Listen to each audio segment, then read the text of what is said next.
everybody, my name is Allison. I'm the Programs Outreach and Youth Services Manager here at Monterey County Free Libraries. Thank you for joining me today for another episode of Backyard Science. As you can see, unlike usual, we are not in my backyard, we are in my kitchen.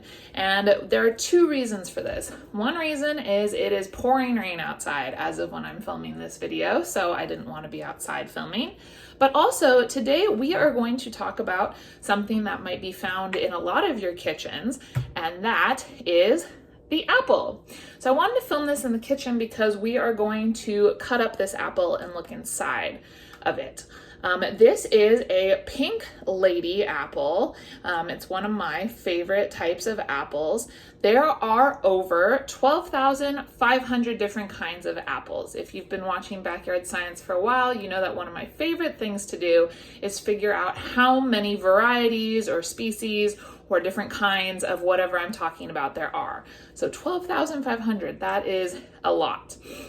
There are typical ones that we think about all the time: Granny Smith, Red Delicious, Fuji, but there are tons and tons and tons and tons of other kinds. Some of these can only be found in specific places. Some of these are heritage apples, so they're really different from what you and I might think of as what we see in the grocery store. One thing that I've mentioned, I believe, in my peach video is that for mass commercialism in grocery stores, only a few different kinds of a specific fruit are actually sold. So when you go to the grocery store and you see different fruits and vegetables, there are usually many other different types of those fruits and vegetables that just aren't sold in stores because people have come to think that they look weird, or people associate a particular look and taste with apples, and when it varies, they think that something's wrong. So I encourage you, if you can, to go to a local farmer's market, a local farm, produce stand, somewhere that's not your typical grocery store, and take a look at the type of produce they have available there, because you'll find a lot of different things. All right, that was me talking not so much about apples, but more in general about produce, but it's very interesting and there's a lot to know. So I'm gonna cut open this apple so that we can take a look on the inside before we start talking more. If you have an apple at home and you want to cut it open, please feel free, but of course make sure that you ask an adult for help when handling a knife. Apples can be hard to cut open as they are a hard fruit, so you usually have to use a pretty sharp knife, so make sure you ask for adult help. So this is inside of our apple. Of course, there are seeds inside. An apple starts from a seed, and as you can see, the seeds are really tiny. Look at how small that is, especially in comparison to the fruit in the end. So an apple starts out from a seed, it grows into a little plant, then into a sapling, which is a small tree, and then into a big apple tree. And apple trees can live for up to 100 years. They can live for a very long time. Once an apple tree is developed and starts growing its branches, in the spring it will grow little blossoms. So there'll be a lot of leaves on the trees, and then it'll grow blossoms. These blossoms are a pinkish white color, and these are actually the start of our apple fruits. If you look at the bottom of your apple, you can see where it was attached to where the flower was. So this isn't where it was attached to the tree because that's the stem here, but this is where the bud was, and this is where the apple's flower is.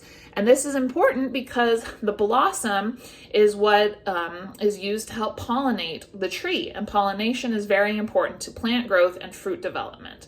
So bees and other pollinators come along and help pollinate and spread the pollen of the tree, and then the tree grows and further develops into our apples. Eventually the blossoms fall off as the apple develops around the bottom of the blossom, but like I said, this is where you can see the flowering part. And then the fruit will start to develop as we go into the summer and into the fall. And you'll get something like this. Like I said, our stem is our other portion here where you can see where it was attached. Oop, the seeds are falling out.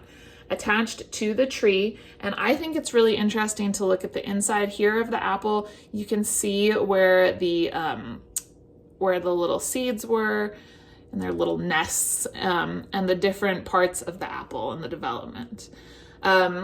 It's just really fun to cut open different apples and take a look inside. And then of course you have a really nice snack. For the research for this video, I used a few different books that we have available in our collection. I used How Do Apples Grow by Betsy Maestro, illustrated by Julio Maestro. This goes into a lot of detail about the growth process for the apples, and it shows all the different stages. So there was one part that I really wanted to show you all, and that is here where the blossom is developing into the actual apple. So you can see where it started as the flower on top, and then slowly the fruit starts to develop on the bottom. So this has a lot of in-depth information about that.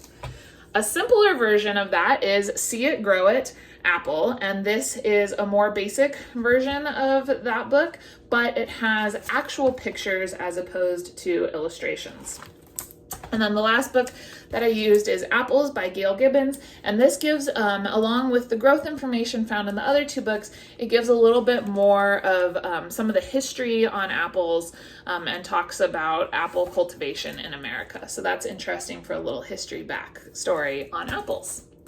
Thank you so much for joining me today. I hope that you have a nice, delicious apple snack now. If you would like to see a specific fruit or vegetable featured in a future Backyard Science, let me know in the comments below. Thank you so much, everybody, and I'll see you next time. Bye-bye.